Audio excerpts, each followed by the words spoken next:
തലമുറകൾ സാക്ഷ്യം വഹിച്ച വിശ്വസ്ത പാരമ്പര്യവുമായി PAK Gold and Diamonds. Most trusted gold. PAK Gold and Diamonds. രുചിക്കൂട്ടുകൾ കൊണ്ട് രുചി വൈവിധ്യങ്ങൾ ഒരുക്കിയ ഇന്ത്യൻ ബേക്സ് ഇപ്പോൾ വണ്ടൂരിലും.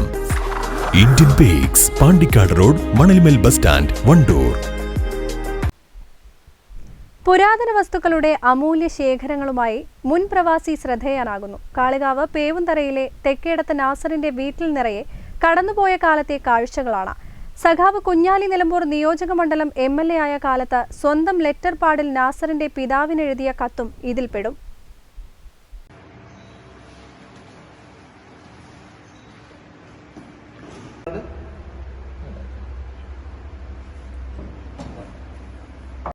യൂറോപ്പ്, ആഫ്രിക്ക ഉൾപ്പെടെ ഗൾഫ് നാടുകൾ തുടങ്ങി 100-ൽ പരം രാജ്യങ്ങളുടെ അതിപുരാതനവും വിലമതിക്കാനാവാത്തതുമായ ശേഷിപ്പുകളുടെ സൂക്ഷിപ്പുകാരനാണ് ഇന്ന് നാസർ. മുഗൾ രാജാക്കന്മാർ, ഈസ്റ്റ് ഇന്ത്യ കമ്പനി, മൈസൂർ രാജാക്കന്മാർ, നാട്ടുരാജാക്കന്മാർ തുടങ്ങി ഇവരുടെ കാലത്തെ നാണയങ്ങൾ, കറൻസികൾ, കാർഷിക ഉപകരണങ്ങൾ, അളവുപാത്രങ്ങൾ, വീട്ടുപകരണങ്ങൾ, ബ്രിട്ടീഷ് ഭരണകാലത്ത് പട്ടാളക്കാർ ഉപയോഗിച്ചിരുന്ന പ്രഥമ ശുശ്രൂഷയ്ക്കുള്ള മരുന്നുപെട്ടി, പണ്ടുകാലത്തെ മുസ്ലിം വിവാഹ വസ്ത്രങ്ങൾ തുടങ്ങി ഏറ്റവും ചെറിയ ഖുറാന്റെ പതിപ്പും നാസറിന്റെ ശേഖരണത്തിലുണ്ട്. 30 വർഷമായി ഈ ശേഖരണങ്ങളെല്ലാം നിധി പോലെ സൂക്ഷിക്കുകയാണ് നാസർ. പൂർണ്ണ പിന്തുണയുമായി ഭാര്യയും മക്കളും കൂടെയുണ്ട്. ഞാൻ എൻ്റെ ശേഖരം തുടങ്ങിയത് പ്രീ ഡിഗ്രിക്ക് പഠിച്ചിരുന്ന കാലത്തായിരുന്നു. അത് 10ാം ക്ലാസ് പ്രീ ഡിഗ്രി ആ സമയത്താണ് ഞാൻ തുടങ്ങിയത്. എൻ്റെ ഉപ്പ മരിച്ച സമയത്ത് എനിക്ക് 5 വയസ്സാണ്. അപ്പോൾ ഉപ്പാൻ്റെ അവിടെ നമ്മൾ വീട്ടിൽ തറവാട്ടിൽ കബോർഡ്സും അതുപോലെ മേശയൊക്കെ ഉണ്ട്. അപ്പോൾ എനിക്ക് കാണുമ്പോൾ ഭയങ്കര അത്ഭുതം. അതിൻ്റെ ഉള്ളിൽ ഹോൾസുകൾ, അതുപോലെ അറകളുണ്ട് മേശകളൊക്കെ. അപ്പോൾ അതിൽ ഉപ്പാൻ്റെ ഡയറി ഉണ്ട്, ഉപ്പ എഴുതി വെച്ച ഡയറികൾ. അത് ഞാൻ എടുത്ത് വായിക്കും. അപ്പോൾ അതിൽ ഉപ്പ ചെയ്ത ബിസിനസ്സുകൾ, സ്ഥലം വാങ്ങിയതിൻ്റെ പൈസക്കൊക്കെ. അപ്പോൾ അതൊക്കെ എനിക്ക് ഭയങ്കര ഇഷ്ടമാണ്. അപ്പോൾ അങ്ങനെ നോക്കുമ്പോഴാണ് ഉപ്പ നമ്മുടെ സഖാവ് കുഞ്ഞാലിയാക്ക MLA ആയിരുന്ന കാലത്ത് ഉപ്പാനോടൊരു ക്യാഷ് ആവശ്യപ്പെട്ടുകൊണ്ട് MLAൻ്റെ ലെറ്റർ പാഡിൽ ഉപ്പാക്ക് ഒരാളെ കയ്യിൽ കൊടുത്തു വിട്ടിരുന്നു. പക്ഷെ അത് കണ്ടപ്പോൾ എനിക്ക് ഭയങ്കര ഹാപ്പിയായി. അങ്ങനെ ഇത് ഭയങ്കര എൻ്റെ ജീവിതത്തിലൊരു ഭയങ്കര ഇതുപോലെ ഞാൻ വെച്ചു. അങ്ങനെ കളക്ഷൻ തുടങ്ങി.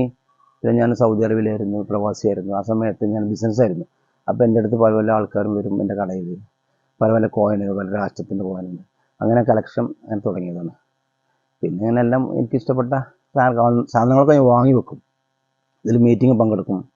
ഞാൻ മലപ്പുറം ന്യൂമിസ്മാറ്റിക് സൊസൈറ്റിയുടെ മെമ്പറാണ്. അപ്പോൾ അവിടെ പോകുമ്പോൾ എക്സിബിഷനിൽ പങ്കെടുക്കും. എക്സിബിഷനിൽ പങ്കെടുത്ത് അവിടെ നിന്ന് നമ്മൾ ഇഷ്ടപ്പെട്ട സാധനം എത്ര വില കൊടുത്താലും ഞാൻ വാങ്ങും. അമൂല്യ വസ്തുക്കൾ പ്രദർശിപ്പിച്ച് പണമുണ്ടാക്കാനോ വിൽപ്പന നടത്തി കാശുണ്ടാക്കാനോ നാസറിന് ഉദ്ദേശമില്ല. പല വസ്തുക്കൾക്കും ലക്ഷങ്ങൾ വില പറഞ്ഞിട്ടും കൊടുക്കാനും നാസർ തയ്യാറായില്ല.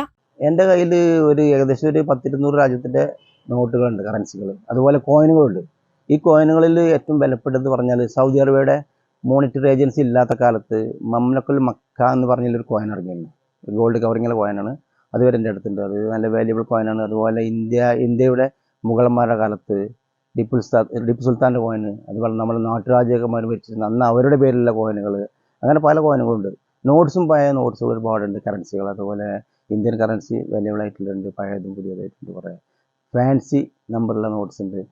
പിന്നെ പറഞ്ഞാൽ പുരാവസ്തു എന്ന് പറഞ്ഞാൽ കുറേ പഴയ കൃഷി സംബന്ധമായിട്ടുള്ള എല്ലാ സാധനവും എൻ്റെ വീട്ടിലുണ്ട്. നമ്മൾ അത് കളക്ട് ചെയ്ത് വെച്ചിട്ടുണ്ട്. ഇത്തരക്കാരുടെ സംഘടനയായ മലപ്പുറം ന്യൂമിസാറ്റിക് സൊസൈറ്റിയിൽ 2014 മുതൽ നാസറും അംഗമാണ്. പ്രവാസം അവസാനിപ്പിച്ച നാട്ടിൽ സാമൂഹ്യ രംഗത്ത് സജീവമാണ് നാസർ. News bureau, Kalikavu. ഇനി വീടുകൾ നിർമ്മിക്കാം കുറഞ്ഞ ചിലവിൽ കരുത്തോടെ. Red bricks international, Wandoor, Vaniyambalam. എന്റെ ഡ്രസ് പർച്ചേസിംഗിന് ഒരേ ഒരു ചോയ്സേ ഉള്ളൂ, നമ്മുടെ സ്വന്തം Laiba wedding centre. Laiba wedding centre, Pookkottumpadam, Wandoor, Karuvarakundu.